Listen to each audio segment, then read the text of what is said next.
Sugars are really bad for your health. But what about those cravings? Well, we can substitute sugars with these artificial sweeteners, yeah? Oh, really?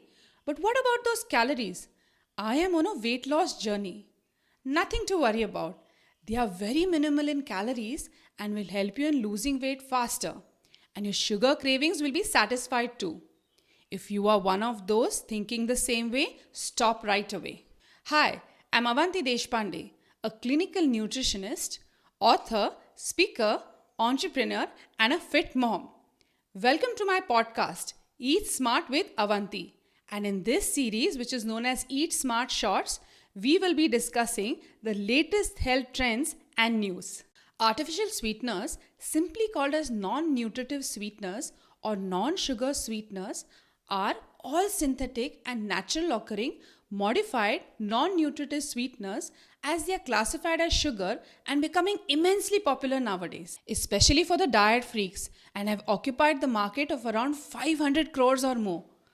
They are used in almost every sugar-free products these days, be it in hard candies, chewing gums, mints, ice cream, chocolate, cookies, beverages, diet coke and whatnot. They provide very minimum calories and are around 100 to 200 times sweeter than the normal sugar and are used in varying objectives. There are 6 types of these NSS, namely aspartame, saccharin, sucralose, neotame, acesulfame K and stevia, which have received GRAS, generally regarded as safe status. Instead of controlling their sugar cravings, people find it very easy to consume these, thinking they are safe to consume. However, World Health Organization, which is WHO, recently revised their guidelines about artificial sweeteners and has warned people about their consumption, especially when they are consumed for a purpose of weight loss. The WHO Director for Nutrition and Food Safety, Francisco Branca, recently quoted that replacing free sugars with NSS does not help with the weight control in the long term. People need to consider other ways to reduce the free sugar intakes, such as consuming foods with naturally occurring sugars like fruit or unsweetened food and beverages. NSS are not essential dietary factors and have no nutritional value. People should reduce the sweetness of the diet altogether, starting early in life to improve the health.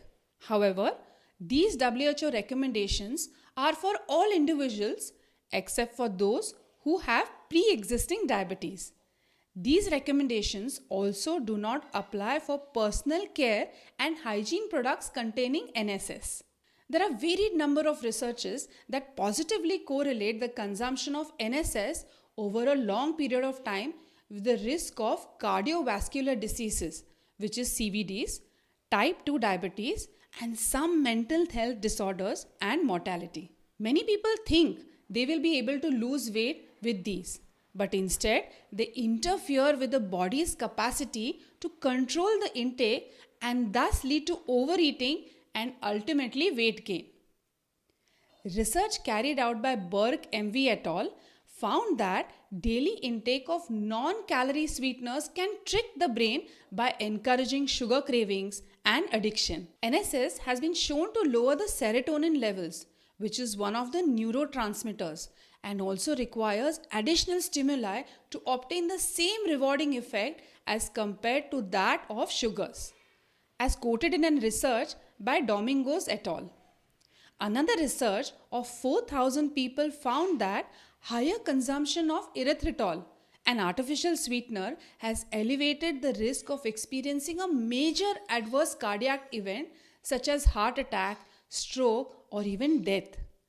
They further reveal that the erythritol may be activating the platelets and forming a clot easier. Preclinical studies confirmed ingestion of erythritol heightened blood clot formation. There are further pieces of evidence that artificial sweeteners also interfere with the gut microbiome composition. In a research that was done, it was found that there was dysbiosis seen in the individuals consuming these sweeteners, and their gut microbiota composition was resembling that of the obese individuals.